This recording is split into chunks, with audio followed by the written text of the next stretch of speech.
আসসালামু আলাইকুম, welcome back to my channel. আজকে দেখাবো আমি পাঁচমিশালি গুঁড়া মাছের চরচরি। এটা আমি কিভাবে করি সেটা আজকে আপনাদের সাথে শেয়ার করব।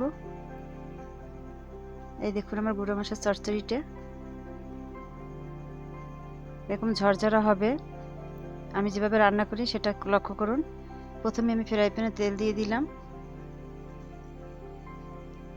মাছটা এখন আমি দিয়ে দিলাম। তেলটা একটু গরম করে মাছটা দিতে হবে, তা নাহলে লেগে যাবে মাছটা।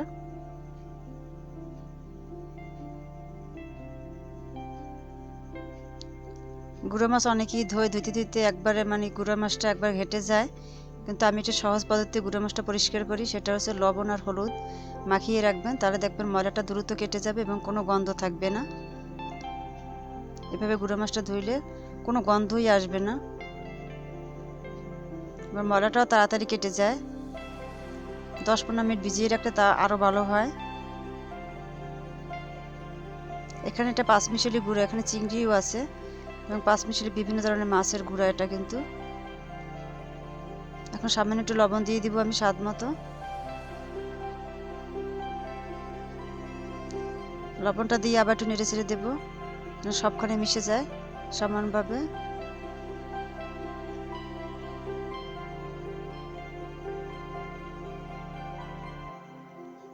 মাছটা একটু ভাজা হয়ে গেলে আমি নামিয়ে ফেলবো। তারপর বাকি যে উপকরণগুলো আছে সেগুলো আমি দিয়ে দিব। এই দেখুন মাছটা কিন্তু প্রায় হয়ে আছে আমার। এই যে নামিয়ে নিচ্ছি এখন। এখানে কিন্তু আমি হলুদ গুঁড়ো অ্যাড করিনি। আমি যখন মাছটা ধুয়েছিলাম হলুদ দিয়ে যে মেখে রেখেছিলাম সেই হলুদটাই ধরেছে রং। এখানে পেঁয়াজ কুচানো আছে, রসুন, আদা কুচি আর কাঁচামরিচ সবগুলো আমি কুচানো মশলা আমি দিব। এখানে কোনো বাটা মশলা আমি অ্যাড করব না। এই যে রসুন মিহি করে কুচি করে নিয়েছি, আদাটাও কিন্তু মিহি করে কুচি করে নিয়েছি আমি।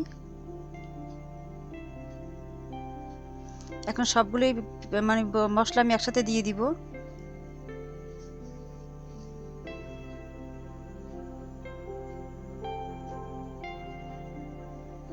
আমি যেভাবে রান্না করি এভাবে যদি আপনারা রান্না করেন গুঁড়া মাছটা খেতে কিন্তু অনেক মজা হবে। আমি এভাবেই গুঁড়া মাছ রান্না করি, সেটা আজকে আপনার সাথে আমি শেয়ার করলাম। অবশ্যই বাসায় আপনারা এভাবে ট্রাই করে দেখবেন। এখানে একটা আলু কুচি করে আমি দিয়ে দিলাম। ছোট্ট একটা আলু আমি কুচি কুচি করে এবিতে দিয়ে দিলাম। একটু লবণ দিয়ে দিব। লবণটা আমি কমে দিয়েছি কারণ মাছে আমি কোনো মশলা দেয়নি, শুধু লবণ দিয়েছিলাম। এখন আমি এক এক করে এখানে সব মশলাগুলো দিয়ে দিব। এখানে একটু হলুদ গুঁড়ো দিয়ে দিলাম আমি।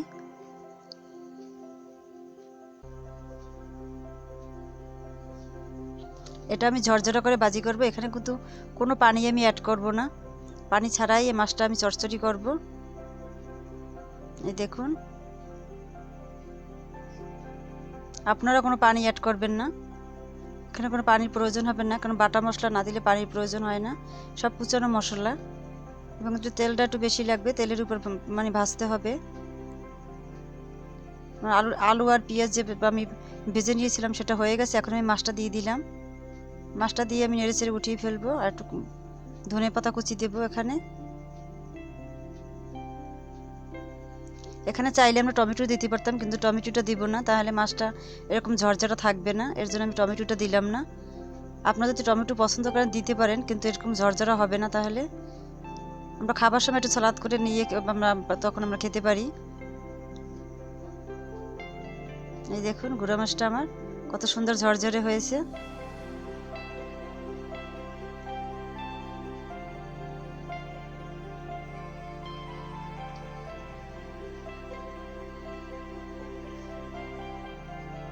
এটা গরম ভাতের সাথে খুবই টেস্ট হবে। এটা গরম গরম ভাত দিয়ে আমরা খাবো।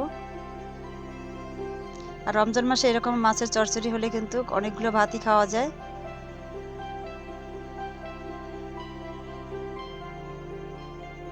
খুব সুন্দর করে নেড়ে চেড়ে আমি উঠিয়ে নেব। একটু লাল লাল করে ভাজতে হবে। এই যে আমার লাল লাল করে ভাজা কিন্তু হয়ে গেছে। আর একটু নেড়ে চেড়ে আমি উঠিয়ে নেব।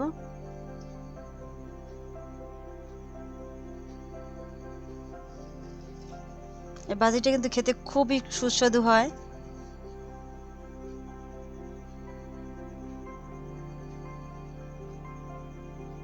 অনেক আছে হাতে মাখিয়ে একবারে বসিয়ে দেয়, বাটা মশলা তাতে অ্যাড করে, কিন্তু আমার কাছে এটাই মজা লাগে, এটাই আমার কাছে ভালো হয় রান্না করলে এরকম করে।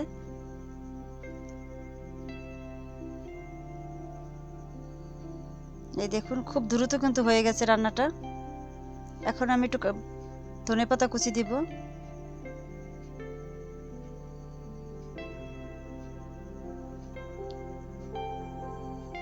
ধনেপাতা কুচি দিয়ে বেশিক্ষণ একটা চুলে রাখবো না, তাহলে সেন্টটা থাকবে না। একটু নেড়ে চেড়ে আমি মিশিয়ে দিব। চুলাটা কিন্তু আমি বন্ধ করে দিয়েছি।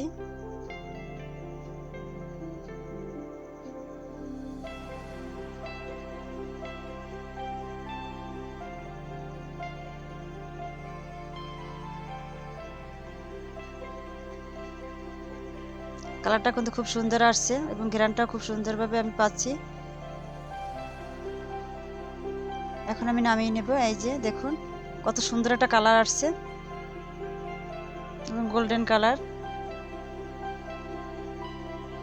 অবশ্যই ভাজিটা করতে হলে পানি দিবেন না আপনারা, পানি দিলে কিন্তু আর এরকম সুন্দর হবে না, ঝরঝরে। যারা এতক্ষণ আমার ভিডিওটা দেখেছেন, আমার সাথে থেকেছেন, সবাইকে ধন্যবাদ। আশা করি আমার মতো এরকম গুঁড়ো মাছের চচ্চড়ি করবেন আর মজা করে দিয়ে ভাত খাওয়া যাবে।